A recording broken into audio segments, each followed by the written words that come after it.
দের আমি মানে আপনারে বুঝিতে পারতাম না তখন আপনি কি পরিস্থিতি আমরা আইরুং মারার শিলচারের পরিস্থিতি কি তাও জানি না। মারার পরিস্থিতিটা খুবই বাজে, রাস্তাঘাট পুরো খালি হয়ে গেছে, কোনো মানুষ নাই। অত সময় মানুষ হয়েছে গরম গরম গরম, কখন যে সময় বাতাস দিতে সব নরম হইয়া ঘর গেছে গিয়া, ঘরের দরজা উরজা সব লাগাই দিয়েছেন, আরও কিতা কিতা বন্ধ করবা জানি না আমরা। কিন্তু বর্তমানের পরিস্থিতি সবে সবের ঘরের দরজা জানলা সব লাগাই বই রয়েছেন, ইয়া তারা শরীরে কাফের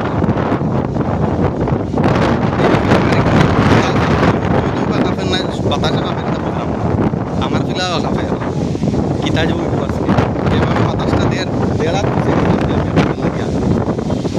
বুঝছি নি। ওই তখন কীভাবে ঝিলকি দের আকাশে